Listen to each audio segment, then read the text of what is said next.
ভারতের উগ্র হিন্দু জঙ্গিরা এবার টার্গেট করেছে বাংলাদেশের জাতীয় পতাকাকে। আজ বুধবার বিশ্ব হিন্দু পরিষদের ব্যানারে ১৫০'র মতো উগ্রবাদী হিন্দু জঙ্গি মুম্বাইয়ে অবস্থিত বাংলাদেশ মিশনের সামনে জড়ো হয়ে বাংলাদেশ বিরোধী সহিংস বিক্ষোভ করে। এ সময় তারা বাংলাদেশের জাতীয় পতাকা ছিন্নভিন্ন করে এবং বাংলাদেশ মুর্দাবাদ সহ বিভিন্ন ধরনের বাংলাদেশ বিরোধী ও উস্কানিমূলক স্লোগান দেয়।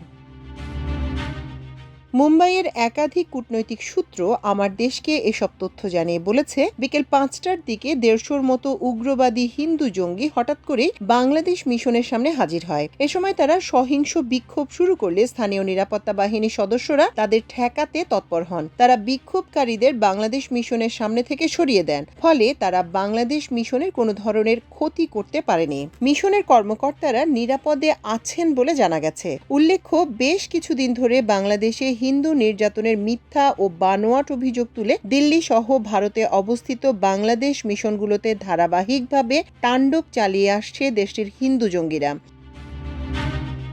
ইতোমধ্যেই বাংলাদেশের কয়েকটি মিশনে হামলার পাশাপাশি একটি ভিসা সেন্টার জ্বালিয়ে দিয়েছে।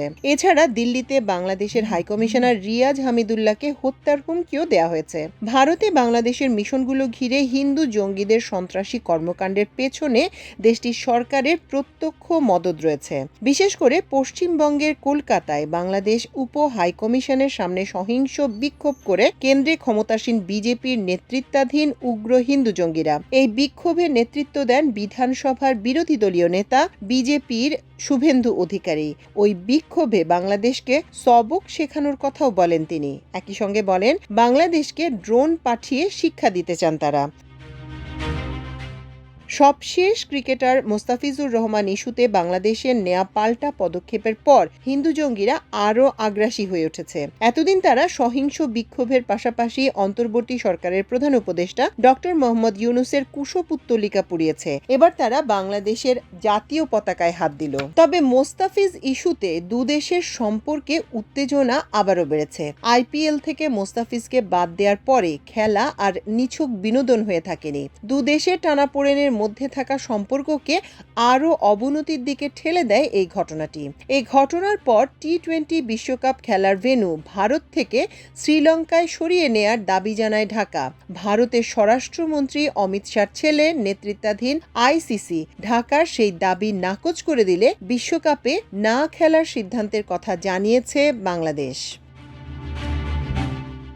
এদিকে নিরাপত্তা ইস্যু বিবেচনায় নিয়ে আজ বুধবার ভারতীয়দের জন্য ভিসা বন্ধ করে দিয়েছে বাংলাদেশের কলকাতা মিশন। এর আগে দিল্লিতে বাংলাদেশ হাইকমিশন এবং আগরতলায় অবস্থিত উপ হাইকমিশন থেকে তাদের পর্যটন ভিসা দেয়া বন্ধ করা হয়। শুধু কলকাতায় বাংলাদেশ মিশনে এই পরিষেবা চালু ছিল, এখন সেটাও বন্ধ করে দেয়া হলো। ঢাকা ও কলকাতার একাধিক কূটনৈতিক সূত্র আমার দেশকে জানিয়েছে, সাম্প্রতিক পরিস্থিতি এবং নিরাপত্তা সংক্রান্ত ইস্যু বিবেচনা করে ভারতীয়দের জন্য ভিসা সেবা বন্ধ করে দেওয়া হয়েছে।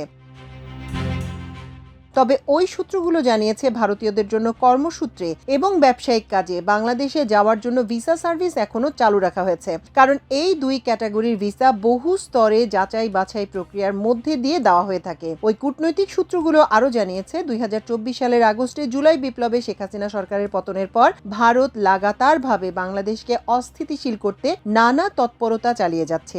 আগামী ১২ই ফেব্রুয়ারি বাংলাদেশে সাধারণ নির্বাচন অনুষ্ঠিত হওয়ার কথা। নির্বাচনকে সামনে রেখে দেশে একটি অরাজক পরিস্থিতি তৈরির অপচেষ্টা হতে পারে। এসব বিষয় বিবেচনায় নিয়ে ভারতীয়দের জন্য ভিসা পরিষেবা বন্ধ করে দেওয়া হয়েছে।